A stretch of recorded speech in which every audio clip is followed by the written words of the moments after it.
پھر اکبر چھوٹے گیٹ سے باہر نکلا اور بولا، ہاں جناب۔ اکبر کی آواز سن کر وہ شخص پلٹا۔ کالی داڑھی اور گردن پر بڑے بال، نکلتا ہوا قد، چمکتا ہوا چہرہ، وہ اکبر کو دیکھ کر مسکرایا۔ آ گیا تو؟ ارے آپ! اکبر نے اسے فوراً ہی پہچان لیا۔ وہ نیاز محمد ہی تھا، سمندر کے کنارے ملنے والا ملنگ۔ اس لباس میں وہ آج ملنگ بالکل نہیں لگ رہا تھا۔ ہمارے ساتھ چل، نیاز محمد نے کہا۔ کہاں بابا؟ سوال نہ کر، دیر نہ کر۔ نیاز محمد نے اس کی پیشانی پر انگشت رکھی۔ کہیں دور چلنا ہے تو گاڑی نکال لوں؟ اکبر نے پوچھا۔ خالی گھر تک جانا ہے، آج وہاں تماشا ہوگا، گاڑی کو چھوڑ، پیدل چل پیدل۔ اگر آپ اجازت دیں تو میں کوٹ لے آؤں اپنا؟ گیٹ کے پیچھے بابر علی موجود تھا۔ اس نے کوٹ کا ذکر سنا تو فوراً بولا، بیٹے میں لاتا ہوں تمہارا کوٹ، تم یہیں ٹھہرو۔ تجھے بہت سردی لگتی ہے؟ ملنگ نے پوچھا۔ نہا کر نکلا ہوں اس لیے کچھ محسوس ہو رہی ہے، ویسے نہیں لگتی، اکبر نے جواب دیا۔ ہمارے بابا کا دیا ہوا سکہ تو نے باندھ لیا؟ نیاز محمد نے پھر سوال کیا۔ جی ہاں، میں نے باندھ لیا، اکبر نے کہا۔ دکھا بازو، نیاز محمد نے حکم دیا۔ اکبر نے قمیص کی آستین اوپر کر کے بازو پر بندھا ہوا سکہ دکھایا۔ نیاز محمد نے سکے پر اپنی انگلی رکھی اور بولا، معلوم ہے یہ کیا ہے؟ سکہ ہے 5 پیسے کا۔ یہ سکہ نہیں ہے، یہ ایٹم بم ہے، ایٹم بم۔ لو بیٹے یہ کوٹ، بابر علی نے چھوٹے گیٹ سے اس کی طرف بڑھایا۔ یہ میرے والد ہیں، اکبر نے اپنے باپ کا تعارف کرایا۔ جانتا ہوں میں، نیاز محمد نے بے نیازی سے کہا، اور ابو یہ نیاز محمد صاحب ہیں، وہی جو سمندر کے کنارے ملے تھے؟ اچھا اچھا، بابر علی کے چہرے پر خوشی کی لہر دوڑ گئی۔ چل بھائی اکبر، جلدی کر، دیر نہ کر۔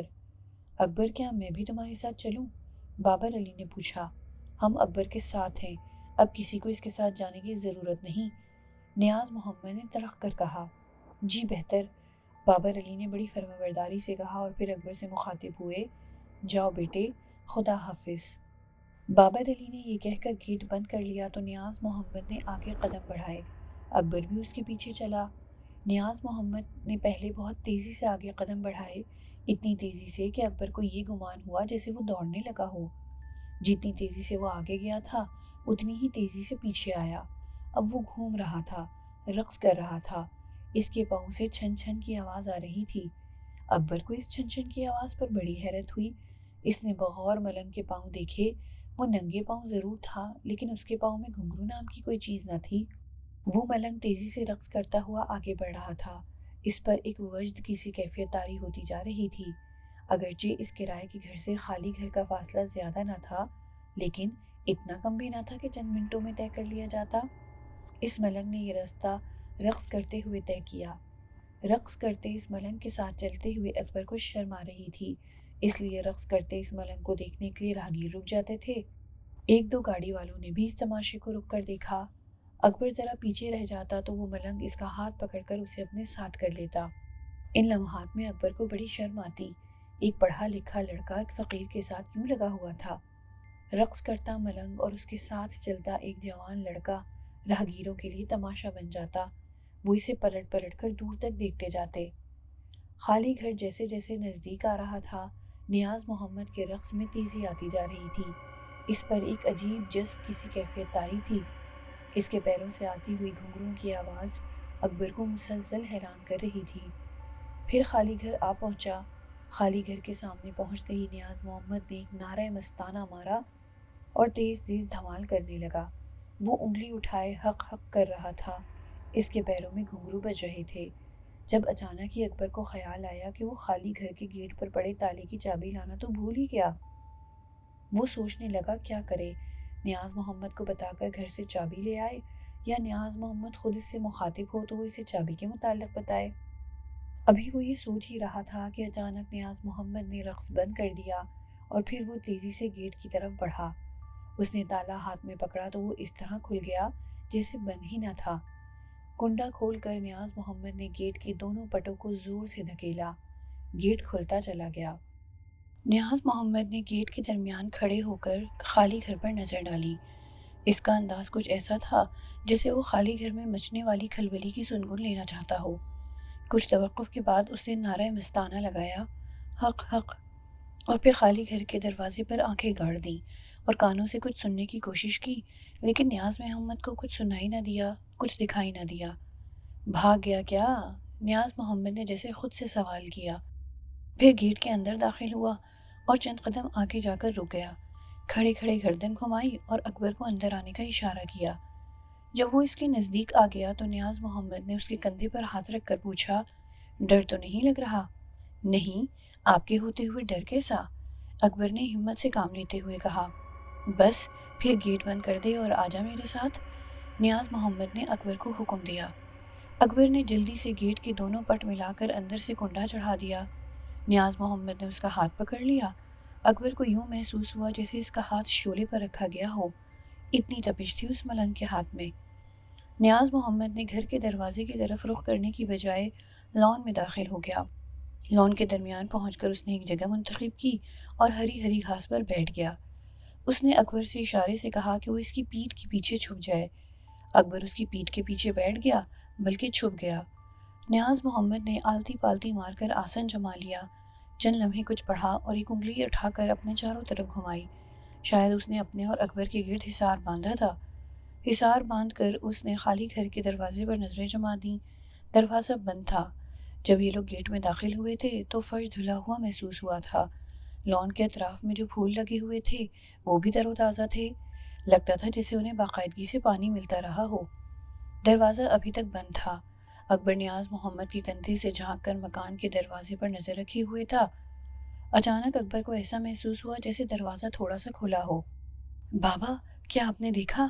اکبر نے سرگوشی میں کہا۔ دروازہ تھوڑا سا کھلا تھا۔ ہاں، وہ جھانک کر گیا ہے، نیاز محمد نے بڑے اطمینان سے جواب دیا۔ نیاز محمد نے ٹھیک کہا تھا، وہ واقعی دروازے پر آیا تھا۔ اس نے تھوڑا سا دروازہ کھول کر دیکھا تھا، وہ دونوں سامنے ہی بیٹھے تھے۔ اس نے ایک نظر دونوں کو دیکھا اور پھر دبے پاؤں واپس ہو گیا۔ اس نے بیڈ روم کا رخ کیا۔ نیلم بیڈ پر لیٹی محو خواب تھی، اس کے چہرے پر ویرانی ٹوٹ کر برس رہی تھی۔ سید پور کے جن نے، جو اس وقت کالے بلے کے روپ میں تھا، بیڈ پر چھلانگ لگائی اور اس کے منہ کے نزدیک اپنا منہ لے جا کر زور سے میاؤں کی آواز نکالی۔ اس خوفناک آواز کو سن کر نیلم کی فوراً آنکھ کھل گئی۔ وہ پریشان ہو کر اس کی طرف دیکھنے لگی۔ وہ کالا بلہ نہ تھا، شہزادے کے روپ میں آ چکا تھا۔ اس کے چہرے پر پریشانی کے آثار تھے۔ کیا ہوا کرل؟ نیلم سید پور کے جن سے مخاطب ہوئی۔ نیلم، وہ لوگ باہر بیٹھے ہیں۔ سید پور کے جن کے لہجے میں ہلکی سی لرزش تھی۔ کون لوگ؟ نیلم نے حیرت سے پوچھا۔ ایک تمہارا شوہر ہے اور دوسرا املی والے بابا کا ایک چیلا ہے۔ نیلم، تم فکر نہ کرو، میں اس نیاز محمد کا وہ حشر کروں گا کہ یہ زندگی بھر یاد رکھے گا۔ اکبر کا ذکر سن کر نیلم کے چہرے پر ایک دم رونق سی آ گئی۔ وہ آئے ہیں؟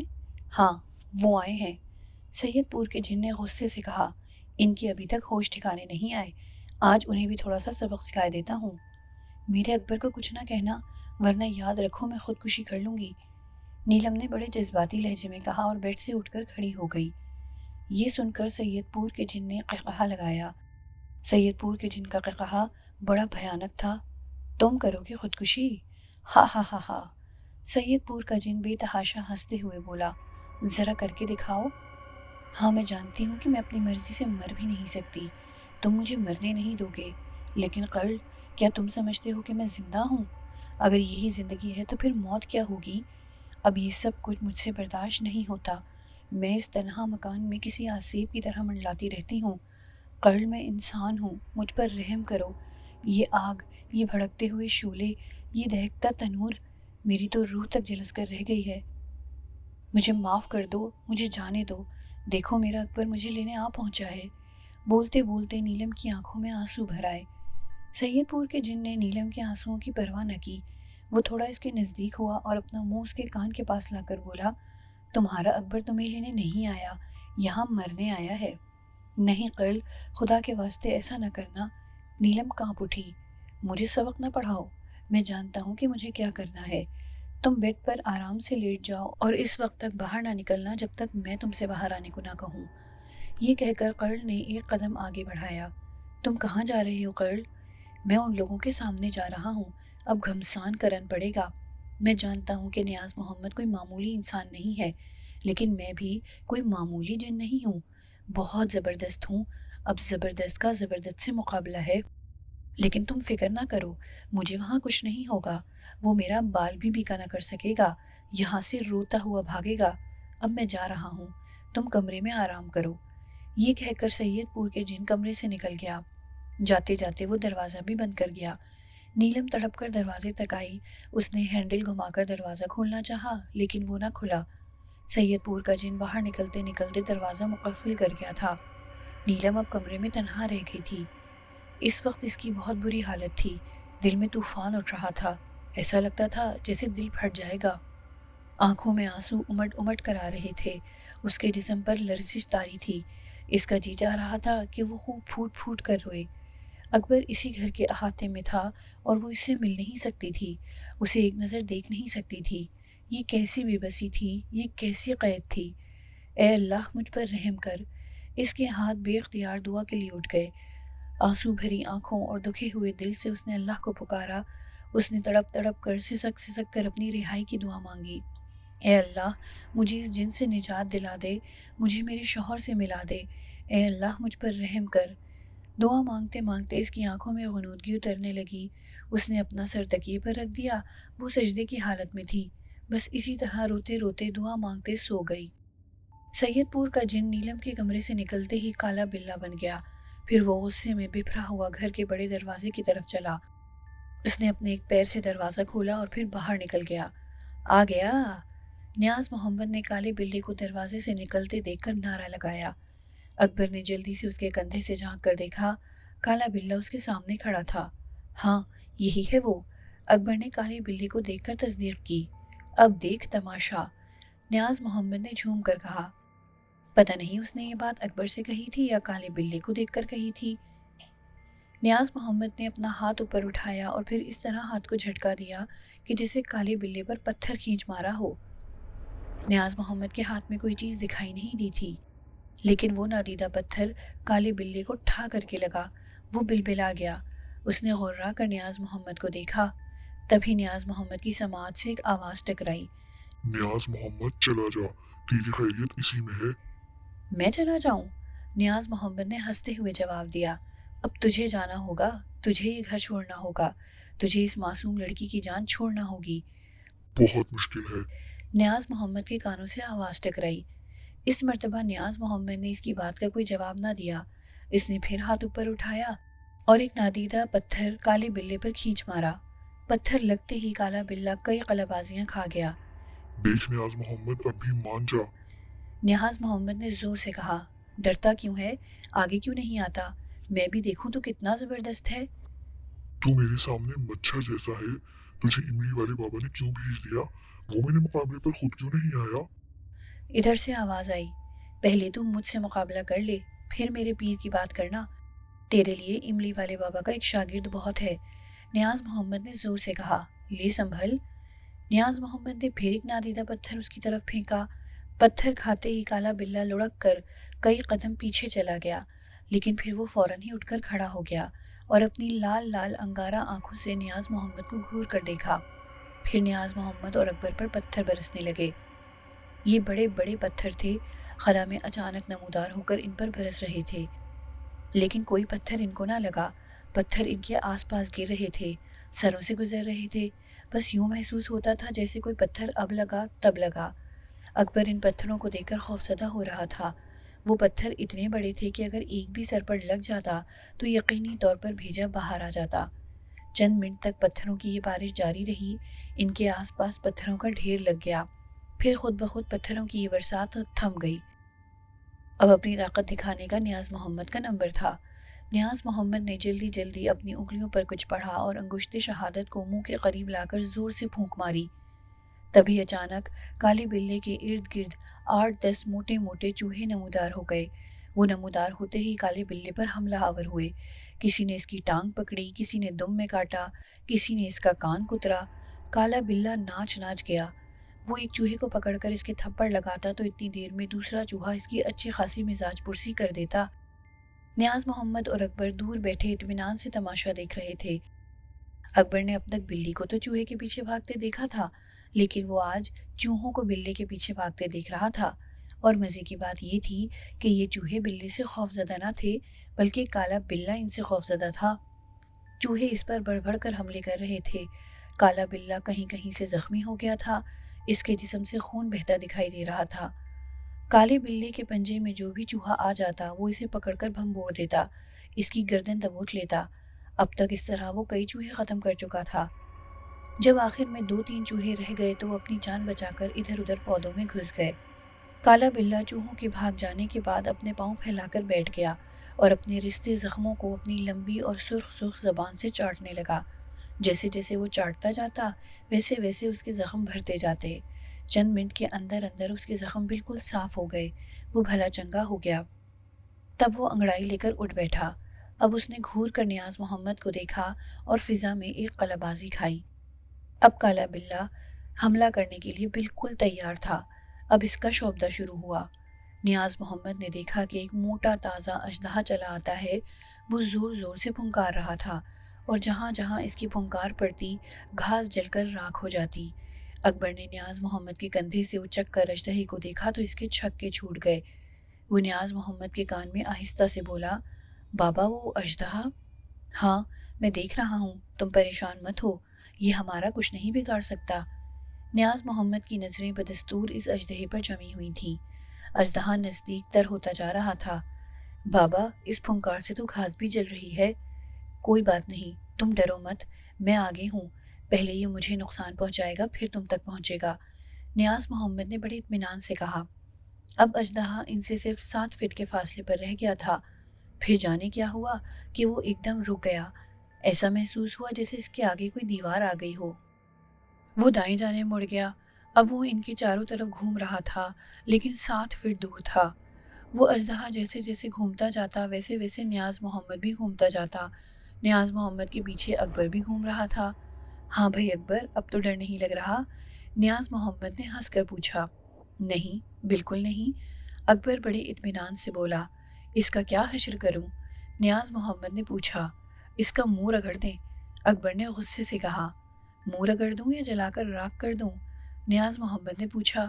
یہ تو اور بھی اچھا ہوگا، اکبر خوش ہو کر بولا۔ تو پھر دیکھ تماشا، نیاز محمد نے یہ کہہ کر اپنا ایک ہاتھ اوپر اٹھایا اور غصے سے بولا، جل جا۔ نیاز محمد کی زبان سے ابھی یہ الفاظ ادا ہی ہوئے تھے کہ اژدہے میں آگ لگ گئی۔ یوں محسوس ہوا جیسے اژدہے کے جسم پر پیٹرول ڈال کر آگ لگا دی گئی ہو۔ آنن فانن اس کا جسم جل کر راکھ ہو گیا۔ نیاز محمد نے مڑ کر اکبر کو دیکھا۔ اکبر نے خوش ہو کر کہا، بہت اچھا۔ کالا بلہ اپنا شوبدہ دکھا چکا تھا، اب نمبر تھا نیاز محمد کا۔ نیاز محمد نے اپنی طاقت کا مظاہرہ کرنے سے پہلے اکبر سے پوچھا، کیا چاہتے ہو؟ اس خبیث کالے بلے کی پٹائی، اکبر نے فوراً کہا۔ لیکن پھر اکبر کو خیال آیا کہ اس بلے پر لاٹھی تو اثر کرتی نہیں۔ سید پور میں جب اس پر لاٹھی برسائی گئی تھی تو لاٹھی کے 2 ٹکڑے ہو گئے تھے، اس کا کچھ نہیں بگڑا تھا۔ لیکن بابا اس پر تو لاٹھی اثر نہیں کرتی، اکبر نے اپنا خدشہ ظاہر کیا۔ کیوں نہیں کرے گی؟ نیاز محمد نے بڑے یقین سے کہا۔ پھر ہاتھ اوپر کیا تو اس کے ہاتھ میں ایک مضبوط لاٹھی نمودار ہو گئی۔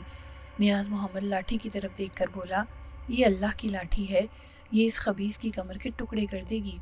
اچھا، اکبر نے کہا، پھر بسم اللہ کیجئے۔ یہ لو، یہ کہہ کر نیاز محمد نے اس لاٹھی کو فضا میں اچھال دیا۔ جا، اس خبیث کی خبر لے۔ اب وہ لاٹھی اس کالے بلے پر برس رہی تھی اور وہ کالا بلہ لاٹھی کی زد سے بچنے کے لیے ادھر ادھر چھلانگیں لگا رہا تھا۔ جیسے یہ لاٹھی اس کی کمر یا سر پر لگتی، وہ بلبلا جاتا اور غرا کر لاٹھی کو پکڑنے کی کوشش کرتا۔ وہ لاٹھی تڑا تڑ اس پر برس رہی تھی، بس یوں محسوس ہوتا تھا جیسے یہ لاٹھی کسی کے ہاتھ میں ہو اور وہ نشانہ لے لے کر بلے کو مار رہا ہو۔ کالے بلے کی پٹائی ہوتی دیکھ کر اکبر کی آنکھوں میں خوشی رقصاں تھی۔ اس کالے بلے نے اسے بڑا تگنی کا ناچ نچایا تھا۔ اب وہ کالا بلہ خود تگنی کا ناچ ناچ رہا تھا۔ وہ کالا بلہ ادھر ادھر کونے بچالوں میں اپنا سر چھپانے کی کوشش کر رہا تھا، لیکن وہ لاٹھی مسلسل اس کے سر پر برس رہی تھی، اس کا بھیجا ہلا رہی تھی، اس کی کمر ٹوٹ رہی تھی اور کالے بلے کی اچھل کود، اس کی غراہٹ، اس کی بے بسی دیکھنے کے لائق تھی۔ بس اکبر، نیاز محمد نے پوچھا۔ نہیں بابا، ابھی اور، اکبر نے غصے سے کہا۔ اس خبیث نے ہمیں بہت نقصان پہنچایا ہے، میری بیوی کو قید کیا، میری ماں کی چوٹی کاٹی، میرے ماموں کو کوڑ میں مبتلا کیا، ان کا کاروبار تباہ کر دیا۔ بابا اس کے جرائم کی فہرست بہت طویل ہے، اسے اتنی آسانی سے نہ چھوڑیں۔ چلو ٹھیک ہے، پھر کچھ دیر اور تماشا دیکھ لو۔ یہ کہہ کر نیاز محمد نے لاٹھی کو حکم دیا، برسے جا، اور زور زور سے برس، جلدی جلدی برس۔ اکبر نے ٹکڑا لگایا، چل بھئی لاٹھی، زور زور سے برس، جلدی جلدی برس۔ نیاز محمد نے اکبر کی خواہش کو حکم میں بدلتے ہوئے کہا۔ حکم ملتے ہی لاٹھی میں تیزی آ گئی، وہ بہت تیزی سے اس پر برسنے لگی۔ کالی بلی کی پٹائی ہوتی دیکھ کر اکبر کی آنکھوں میں سکون بہہ رہا تھا، اس کے اعصاب پر آسودگی آتی جا رہی تھی۔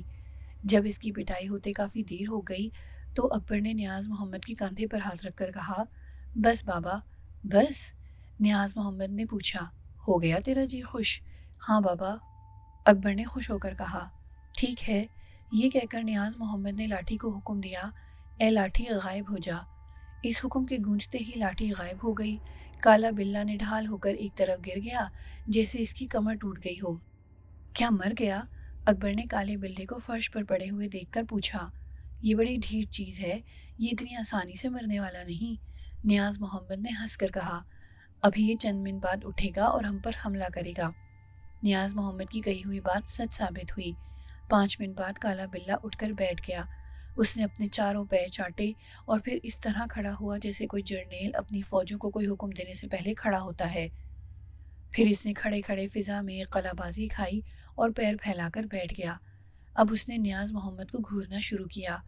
اکبر اسے بغور دیکھ رہا تھا اور سوچ رہا تھا کہ اب دیکھیں کہ یہ کالا بلہ کرتا کیا ہے، کون سا شعبدہ دکھاتا ہے۔ اب تک جتنے شعبدے اس نے دکھائے تھے وہ نیاز محمد نے ناکام کر دیے تھے۔ تب ایک کالا پرندہ اس کے جسم سے برآمد ہوا۔ اکبر نے دیکھا وہ کوے جیسا تھا، لیکن اس کے سر 2 تھے اور اس کے پنجوں میں کوئی چیز دبی ہوئی تھی۔ وہ ایک تیز دھار کا چمکتا ہوا خنجر تھا۔ آنن فانن وہ کوے جیسا پرندہ ان کے سروں پر پہنچا اور اس خنجر کو چھوڑ دیا۔ نیاز محمد نے جلدی سے کچھ پڑھا اور غصے سے بولا، رک جا۔ وہ خنجر ان کے سروں پر 7 فٹ اوپر خلا میں معلق ہو گیا۔ وہ خنجر اتنا بڑا اور تیز دھار کا تھا کہ جسم کے کسی حصے پر گرتا تو فوراً پیوست ہو جاتا۔ وہ کوا ان کے سروں پر کائیں کائیں کرتا منڈلاتا رہا تھا۔ نیاز محمد نے پھر کچھ تیزی سے پڑھا اور بولا، اے خنجر پلٹ۔ نیاز محمد کی زبان سے یہ الفاظ ادا ہوتے ہی معلق خنجر میں حرکت ہوئی۔ وہ واپس اوپر اٹھا اور سر پر منڈلاتے کوے کے پیچھے اس طرح چلا جیسے گائیڈڈ میزائل۔ پھر وہ اڑتے کوے کے سینے میں پیوست ہو گیا۔ خنجر کے آر پار ہوتے ہی کوا پٹ سے زمین پر گرا اور کسی بم کی طرح پھٹ گیا، لیکن آواز کوئی نہ ہوئی، بس اس کے چیتھڑے اڑ گئے۔ سید پور کا جن جو کالے بلے کے روپ میں بڑے اطمینان سے بیٹھا خنجر بردار کوے کو دیکھ رہا تھا، اسے پوری امید تھی کہ چند لمحوں میں نیاز محمد کا کام تمام ہو جائے گا، لیکن جب اس نے اپنے کوے کے چیتھڑے اڑتے دیکھے تو وہ خود اٹھ کر کھڑا ہو گیا۔ اسے معلوم تھا کہ اب نیاز محمد کی باری ہے، ادھر سے کوئی ایسی مصیبت نازل ہوگی کہ وہ پریشان ہو جائے گا۔ وہ اپنے کان کھڑے کر کے نیاز محمد کو دیکھنے لگا۔ نیاز محمد نے تیزی سے کچھ پڑھا اور اپنی انگشت شہادت پر زور سے پھونک ماری۔ اس پھونک کے ساتھ ہی انگشت شہادت سے دھوئیں کا ایک مرغولا نکلا۔ اس دھوئیں کے بادل سے ایک کالا کتا برآمد ہوا۔ یہ کالا کتا گدھے جتنا تھا۔ اس کی زبان 1 فٹ باہر نکلی ہوئی تھی جو تیزی سے اندر باہر ہو رہی تھی۔ اس کے بڑے بڑے نوکیلے دانت جبڑوں سے جھانک رہے تھے۔ اس کالے کتے نے زور سے چھلانگ لگائی اور کالے بلے کی طرف چلا۔ کالا بلہ اسے دیکھ کر ایک دم سہم گیا۔ یہ کیا مصیبت اس پر نازل ہو گئی؟ لیکن وہ ہمت ہارنے والا نہ تھا۔ اس سے پہلے کہ کالا کتا کسی خرگوش کی طرح اس کی گردن دباتا، کالے بلے نے ایک چھلانگ لگائی اور اس گملے پر چڑھ گیا جو کہ ایک رسی سے لٹکا ہوا تھا۔ اب وہ گملہ جھول رہا تھا۔ کالا بلہ گملے پر چڑھ تو گیا، لیکن اسے یہ اندازہ نہ ہوا کہ اس میں وزن کتنا ہے۔ اس میں گدھے جتنا وزن تھا۔ گملے کی رسی فوراً ٹوٹ گئی۔ وہ گملے کے ساتھ دھاڑ سے زمین پر گرا۔ اسے زمین پر گرتے دیکھ کر کالے کتے نے اس پر فوراً حملہ کر دیا۔ کالا بلہ بھی چوکنا تھا۔ وہ زمین پر گرتے ہی اٹھا اور کالے کتے کی گرفت میں آنے سے پہلے ہی جھکائی دے کر بھاگ کھڑا ہوا۔ اب کالا بلہ آگے آگے اور کالا کتا پیچھے پیچھے۔ یہ لوگ لان کے درمیان بیٹھے تھے۔ کتے اور بلے کے درمیان ریس لگی تھی۔ دونوں ایک دوسرے کے پیچھے بھاگ رہے تھے۔ کالا بلہ پودوں کے درمیان چھپ رہا تھا، لیکن کتا اسے ڈھونڈ نکالتا۔ یہ کھیل کافی دیر جاری رہا۔ پھر ایک لمحہ ایسا آیا کہ کالے کتے نے اس پر جھپٹا مار دیا۔ اکبر نے دیکھا کہ کالے بلے کے ایک کان سے خون نکلنے لگا ہے، اس کا آدھا کان کتے نے اڑا دیا تھا۔ بابا، اس کالے بلے کا دوسرا کان بھی کٹنا چاہیے، اس نے کئی انسانوں کے کان کاٹے ہیں، اکبر نے جوش میں بولا۔ نیاز محمد نے اس کی بات کا کوئی جواب نہ دیا، البتہ کتے کو حکم دیا، دوسرا کان بھی کاٹو۔ کالے کتے نے بھاگتے بلے کو پھر دبوچ لیا اور اس مرتبہ اس کا دوسرا کان بھی کاٹ لیا۔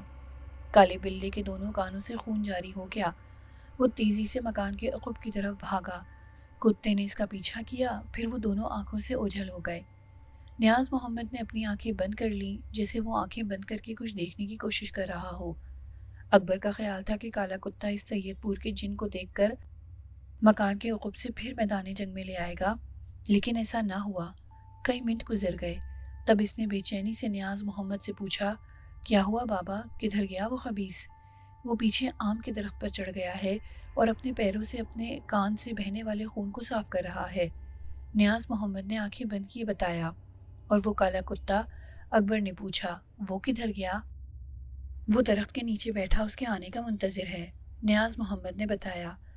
بابا، کیا آپ کو نیلم بھی دکھائی دے رہی ہے؟ ہاں، میں اسے دیکھ رہا ہوں، وہ بیڈ پر بیٹھی ہوئی ہے۔ بابا، اسے کمرے سے باہر بلائیں۔ نیلم کو کمرے سے باہر بلانا کوئی مشکل کام نہیں، لیکن ابھی میں چاہتا نہیں ہوں۔ کیوں بابا؟ اکبر نے بے قراری سے پوچھا۔ ابھی اسے باہر بلایا تو نقصان کا احتمال ہے، میں جلد بازی میں کام خراب نہیں کرنا چاہتا، تم ذرا آرام سے بیٹھو اور دیکھتے جاؤ کہ کیا ہوتا ہے، نیاز محمد نے اسے سمجھایا۔ بابا، کیا میں کوئی اچھی امید رکھوں؟ ہاں، کیوں نہیں، اچھی امید نہ رکھنے کی کیا وجہ ہے؟ یہ جن ابھی تک کسی کے قابو میں آیا نہیں ہے، اب آ جائے گا، نیاز محمد نے بڑے یقین سے کہا۔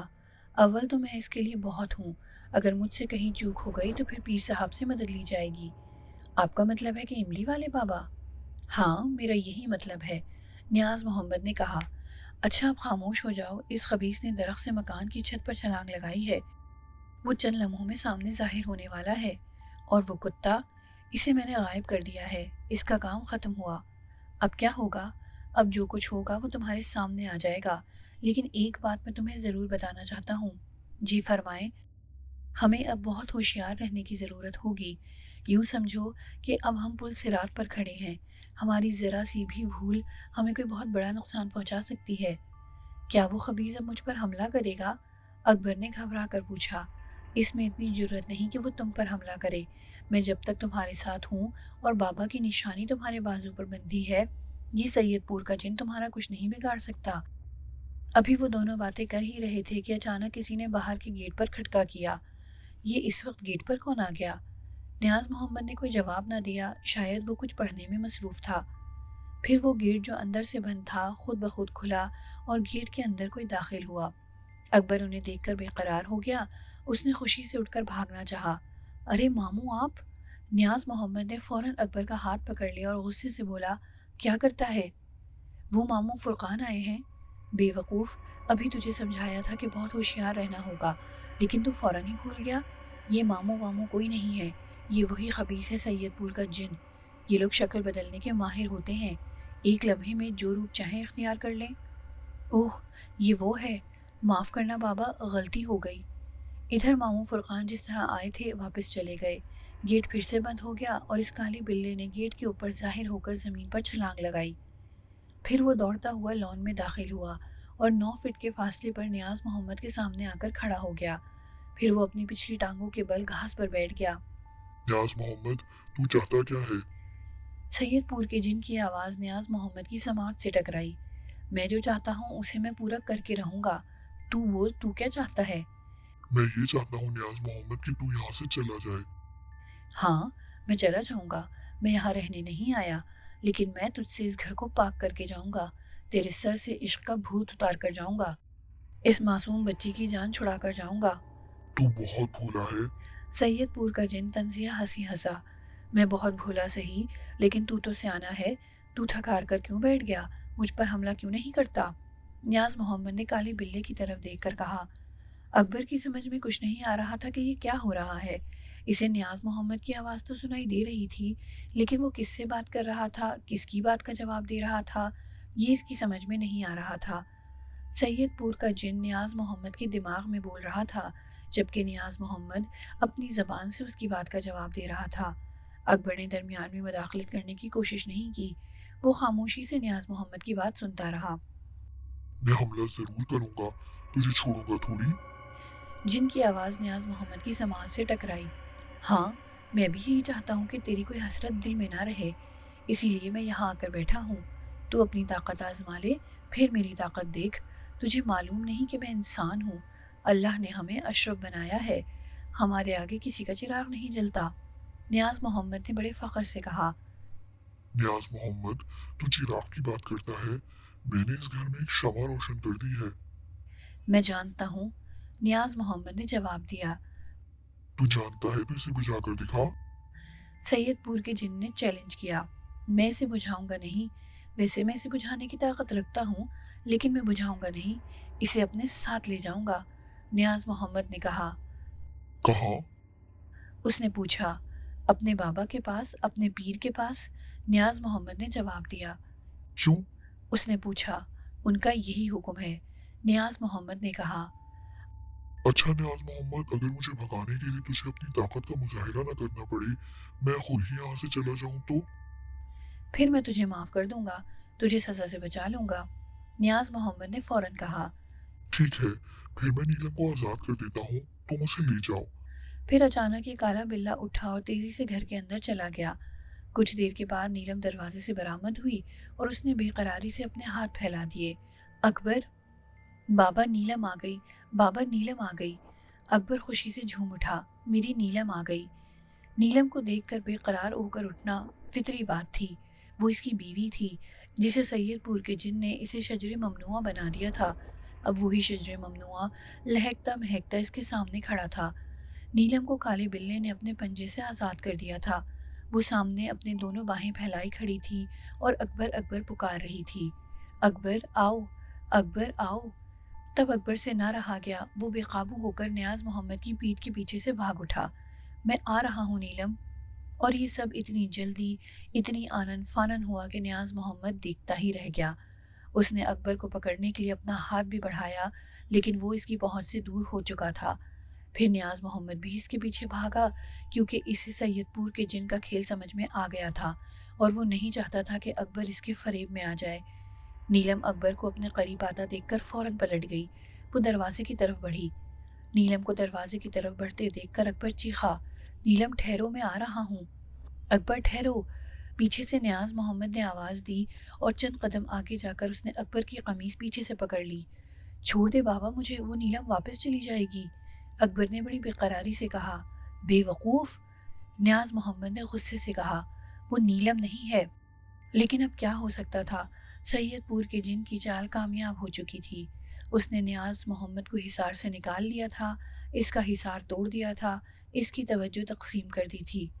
خیر، یہ جو کچھ ہوا سو ہوا، اچھی بات یہ ہوئی کہ اکبر کی جان بچ گئی۔ اگر وہ جوش محبت میں نیلم کے پیچھے خالی گھر میں داخل ہو جاتا تو وہ سید پور کے جن کے زیر اثر آ جاتا۔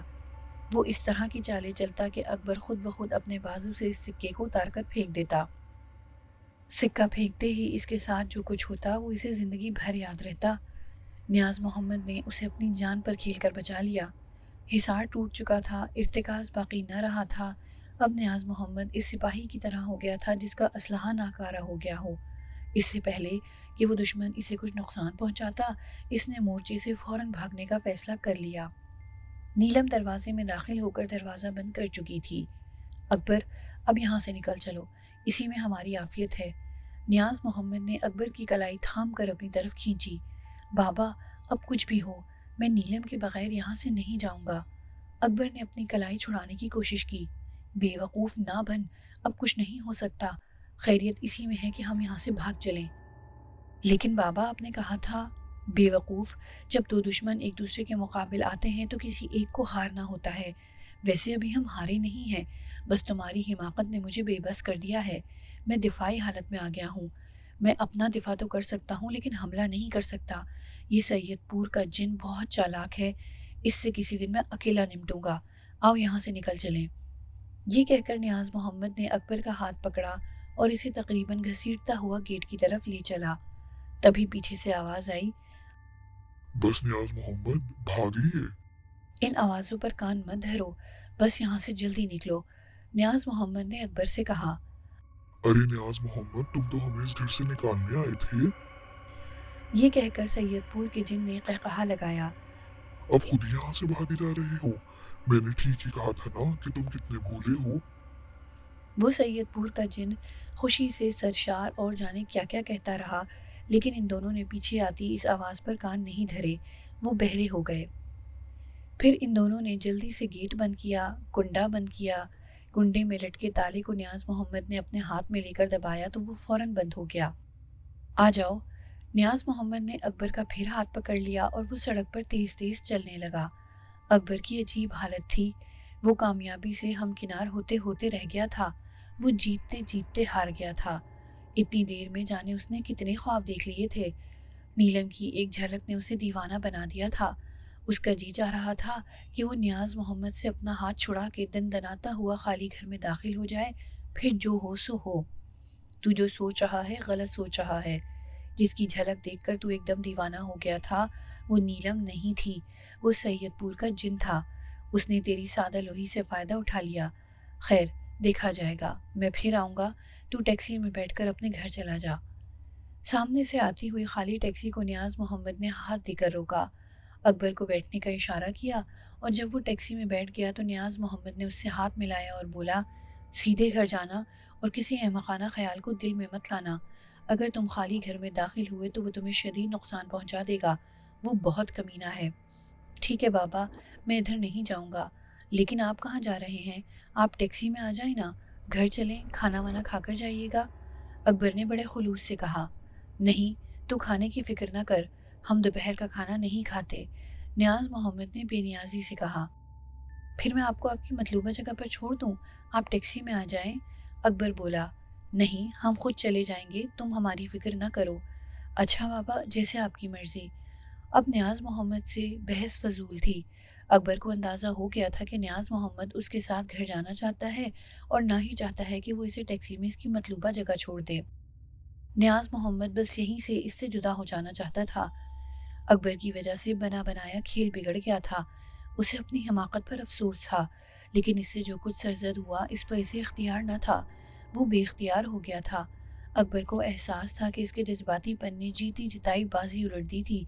یوں بظاہر نیاز محمد نے کسی شدید غصے کا اظہار نہیں کیا تھا، لیکن وہ جانتا تھا کہ نیاز محمد اس کی حرکت کی وجہ سے ناراض ہو گیا ہے۔ پتہ نہیں اب وہ دوبارہ لوٹ کر بھی آئے گا یا نہیں۔ یہ سوچ کر اکبر فوراً ٹیکسی سے اتر آیا اور نیاز محمد کا ہاتھ بڑی عقیدت سے پکڑتے ہوئے بولا، بابا، آپ مجھ سے ناراض تو نہیں ہو گئے؟ ارے نہیں بچہ، ایسا تو نے کیوں سوچا؟ پھر آپ لوٹ کر آئیں گے نا مجھے اس عذاب سے نجات دلانے؟ تو فکر نہ کر بچہ، جو کچھ ہوگا تیرے حق میں بہتر ہی ہوگا۔ نیاز محمد نے یہ کہہ کر انگشت شہادت اس کی پیشانی پر رکھی اور پھر تیزی سے قدم بڑھاتا ایک طرف چلا گیا۔ اکبر چند لمحے اسے جاتا ہوا دیکھتا رہا، مزید کھڑے رہنا فضول تھا۔ ادھر ٹیکسی والا بھی اسے گھور گھور کر دیکھ رہا تھا۔ وہ خاموشی سے ٹیکسی میں آ بیٹھا اور ٹیکسی والے سے بولا، چلو۔ گھر پہنچ کر جب وہ ٹیکسی سے اترا تو اس کے قدم لڑکھڑا رہے تھے، ایسا لگتا تھا جیسے وہ نشے میں ہو۔ حقیقت یہ تھی کہ اس کے سارے نشے حرن ہو گئے تھے، اس کے سارے خواب بکھر گئے تھے، کرچی کرچی ہو گئے تھے، وہ اندر سے جیسے ٹوٹ پھوٹ گیا تھا، اور یہ سب اس کی ذرا سی غفلت سے ہوا تھا۔ اب وہ راجدہ کو کیا جواب دے گا جو نیلم کی رہائش کی خبر سننے کی منتظر تھی؟ اس نے بھی جانے کیا کیا خواب اپنی آنکھوں میں سجا رکھے تھے، وہ ارمان جو دل ہی دل میں گھٹ کر رہ گئے تھے اور جن کے پورا ہونے کی کچھ آس بندھی تھی، وہ ایک مرتبہ پھر خزاں ہو گئے تھے۔ یہ سوچ سوچ کر وہ پاگل ہوا جاتا تھا، اس کے دل میں دھواں سا بھر رہا تھا، آنکھوں میں اندھیرا چھا رہا تھا، بس اچانک ہی اس پر شدید ڈپریشن کا دورہ پڑا تھا۔ اس نے ٹیکسی سے اتر کر دروازے پر لگی طلائی گھنٹی پر ہاتھ رکھا۔ گھر کے اندر ڈنگ ڈونگ کی آواز گونجی تو گھر کے ہر فرد کے چہرے پر خوشی بکھر گئی۔ اکبر ایک مخصوص انداز میں گھنٹی بجاتا تھا، سب کو معلوم ہو گیا کہ اکبر دروازے پر ہے۔ سب سے پہلے راجدہ بھاگی، امی، اکبر بھائی آ گئے۔ ہاں جا، دروازہ کھول، صابرہ نے خوش ہوتے ہوئے کہا۔ بابر علی بھی گھر پر ہی تھا، وہ آج شو روم نہیں گیا تھا، وہ اکبر کا انتظار کر رہا تھا۔ اس کی گھنٹی کی آواز سن کر وہ بھی چوکنا ہو گیا۔ وہ فوراً گیٹ کھولنے کے لیے اٹھا، لیکن گیٹ کی طرف بھاگتی ہوئی راجدہ نے روک دیا۔